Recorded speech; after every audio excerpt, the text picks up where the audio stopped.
सभी कहानियाँ ऑनलाइन सुनने के लिए प्लीज़ मेरा चैनल सब्सक्राइब कीजिए। सूरज रोटा की कहानी। एक माँ बेटी थी। माँ गायों को चराने जाती थी। चैत्र का महीना आया, सूरज रोटे का व्रत आया। माँ रविवार का व्रत करती थी। बेटी ने कहा, मैं भी व्रत करूंगी।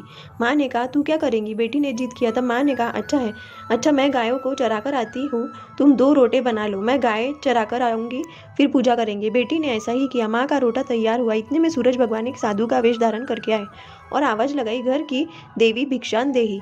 तब बेटी बोली, महाराज माँ का रोटा बना है, मेरा रोटा अभी बना नहीं है, और आवाज़ लगाई।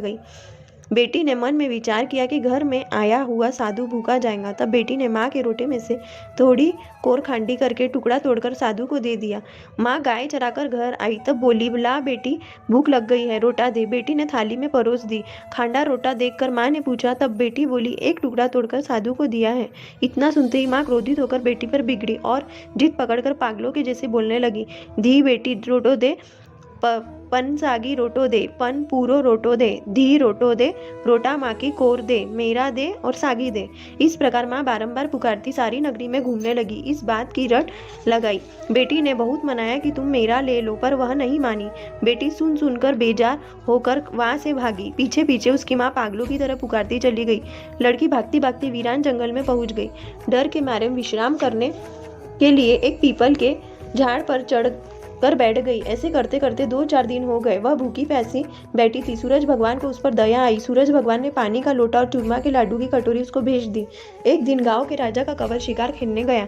वापस लौटते समय वह उसी पीपल के झाड़ के नीचे आकर ठंडी छाया में बैठ गया और बोला, यहाँ कितनी ठंडी छाया है। वह भूखा प्यासा था, बेचैन था। इस वीरान जंगल में पानी कहाँ ढूंढे। बोला, कोई पानी ला दे तो अच्छा हो। ऐसा कहते ही लड़की ने ऊपर से थोड़ा पानी गिराया। तब फिर से राजा का कंवर बोला, मुझे तो बहुत भूख लगी है, कोई खाने को दे दे तो अच्छा हो। तब इस लड़की ने ऊपर से चूरमे का लाडू गिराया। राजा के कंवर की भूख मिट गई।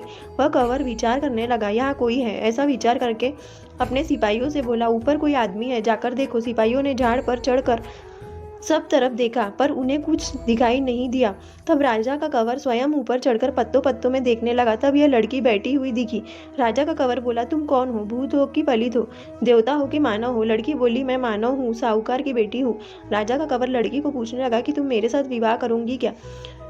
जब लड़की बोली, राजा जी आप तो नगरी के राजा हो, मैं एक अनाथ लड़की हूँ, मेरे घर द्वार परिवार कुछ नहीं है। राजा माना नहीं, बोला, मैं तो तुम्हारे साथ विवाह करूंगा। पंडित और बाजा बुलाकर पीपल के झाड़ के नीचे उससे विवाह करके अपने साथ घर ले गया और राजी खुशी रहने लगा। वापस चैत्र का महीना आया। उसने सूरज रोटा का व्रत किया।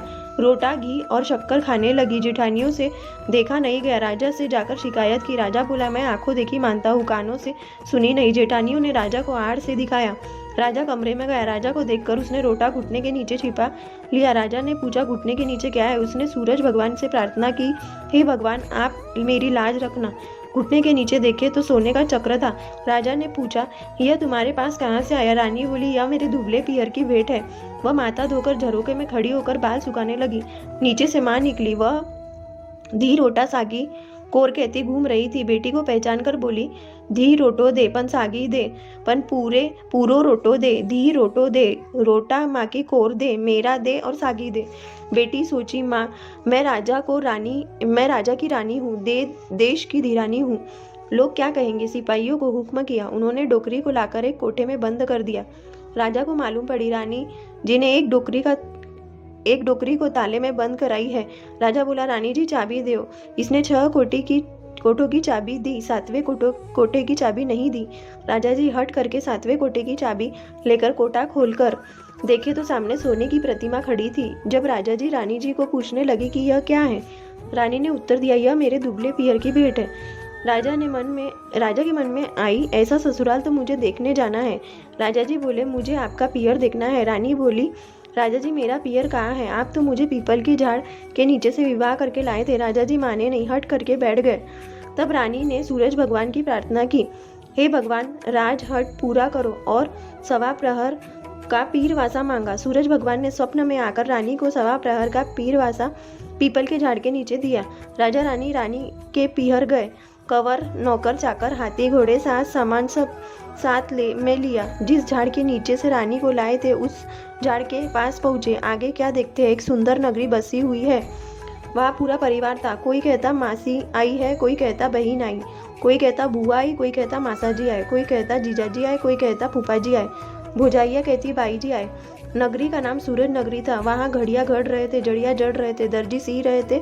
सब अपने अपने काम में व्यस्त थे। राजा ऐसे ससुराल देखकर प्रसन्न हुआ और परिवार देखकर बहुत आनंदित हुआ। राजा रानी वहाँ जी में खूब पाहुंचार हुआ, आदरमान हुआ। सवा प्रहर होने लगा। रानी जी राजा जी को बोले, अब हम लोग वापस घर चले। राजा जी ने कहा, इतना अच्छा ससुराल इतने जल्दी कैसे छोड़े? ऐसे ससुराल में तो महीना भर भी रहे तो जी नहीं भरे, छोड़कर कैसे चले? रानी जी सोचे, राजा जी नहीं चलेंगे। रानी कंवर की चुट्टियाँ भरकर रुलाने लगी। कंवर रोने लगा। राजा को बोली, यहाँ कोई देवता का दोष हो गया है, वापस पलटना ही ठीक है। राजा रानी सीख लेकर निकले। राजा जल्दी में एक घोड़े का ताजना और अपने पाँवों की जूतियाँ यहाँ भूल गए।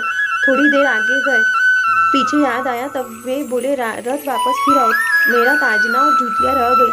रानी बोली, इतना तो धन दिया है, इतने से मैं के लिए क्यों वापस फिरते हो? राजा जी सुने नहीं, वापस फिरे। आगे गए तो झाड़ के नीचे जूतियाँ पड़ी थी और ताजना झाड़ पर लटकता था। पत्तलें पड़ी थी। कोई परिवार नहीं था और नगरी कहीं दिखी नहीं। जब राजा जी पूछने लगे, यह क्या है रानी जी? जब रानी जी ने उत्तर दिया, महाराज, मैं सूरज रोटा का व्रत करती हूँ, तो सूरज भगवान ने मेरी लाज रखी। अभी तक आपने जो देखा वह सब उन्हीं की कृपा से मिला है और आप मुझे झाड़ के नीचे से लाए थे, सो वही मेरा पियर हुआ। आपके हट के कारण मैंने सूरज भगवान से सवा प्रहर का पीरवासा मांगा था। सूरज भगवान ने मुझे सवा प्रहर का पीरवासा दिया था, इसलिए आपकी दोनों चीजें वहाँ मिली।